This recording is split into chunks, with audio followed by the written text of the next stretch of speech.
So in Ankara, we have Bilgehan Ozturk. He is a foreign policy researcher over at the SETA Foundation, which is a political and economic think tank. He joins us now. Bilgehan, good to have you on the show.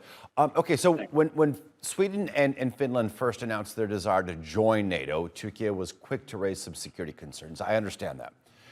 The impression that Turkey received because of their stance was perhaps it was playing hardball, calling some of these countries problematic, one less problematic. Do you think that this development about Finland says something about Turkey's stance on NATO expansion?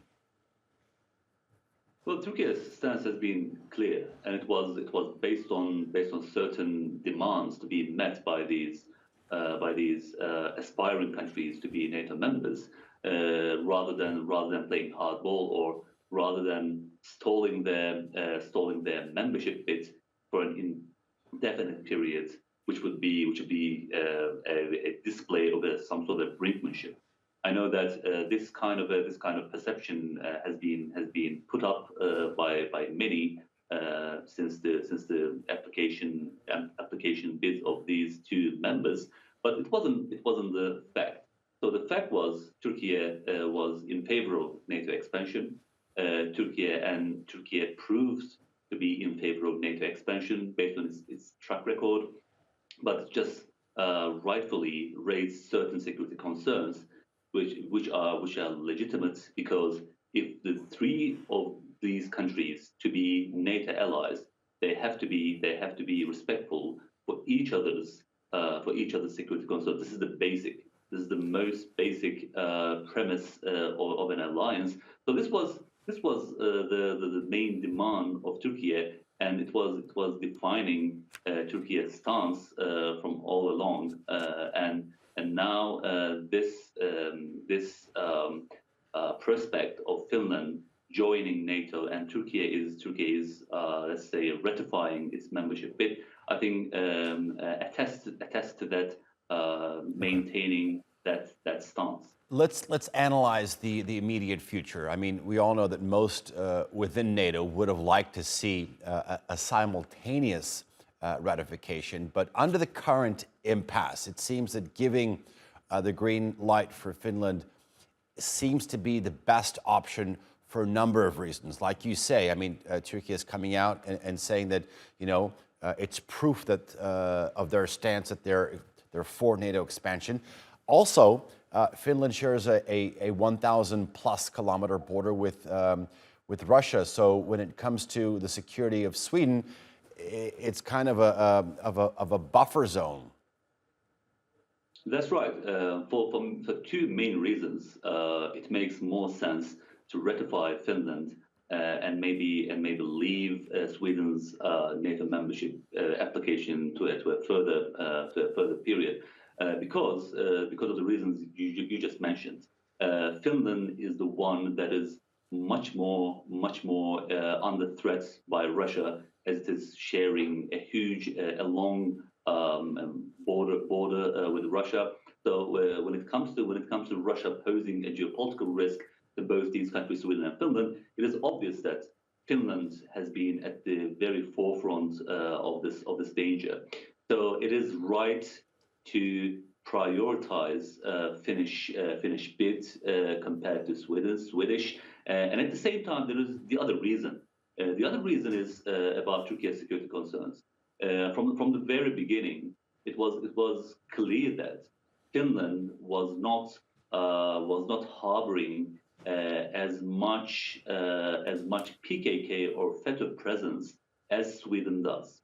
So when it comes to addressing Turkey's security concerns and meeting Turkey's demands based on the trilateral memorandum, Finland performed much better. Even Sweden, with the change of government, did certain positive things that would be favorable to their membership. But the recent period was marred by PKK provocations, Quran burning, provocation. It just changed. But for the basic reason that Finland performed much better, and they address Turkey's security concern to a considerable extent. It makes sense, and it is the right thing to do. The analogy that that Turkish officials had used when comparing Sweden and Finland was you have a problematic country and you have a less problematic country. Let's talk about the other part in this equation, Sweden. I mean, it is a different case altogether. Turkey, as we know, is wanting the extradition of a number of people. If this does not happen, do you feel that there could be some common ground reached?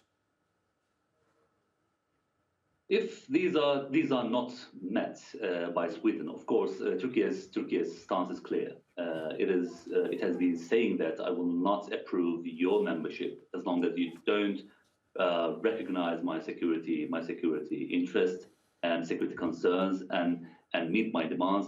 Then that is the case. Turkey will not ratify, and their membership will be left for a further future time.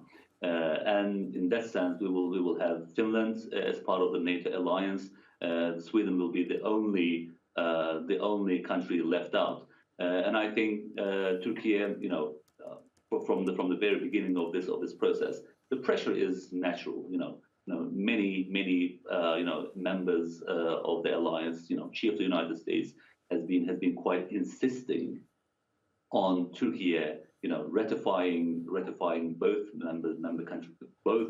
countries' membership. But Turkey had certain red lines in this, and as long as these are not met, Turkey will basically not care about the let's say reactions from its Western allies, because these are the core national interests. These are the core security concerns, because whatever capacity is accumulated by PKK and Gülen's terrorist organization in Sweden indirectly feeds into the organizational capacity of these terror groups, and they are active, kinetic terror groups, and they are still targeting Turkey, through missiles, through bombing attacks, and even if not these kinetic attacks, they are feeding into the this organizational capacity through financial aid. So these are core national interests, security concerns, and even if Sweden does not deliver on its promise, Turkey will not care about stalling or blocking their membership for how long as it takes. Okay. Bilgehan Ozturk, thank you very much for joining us here on the NewsHour. Do appreciate hearing your analysis. Thank you.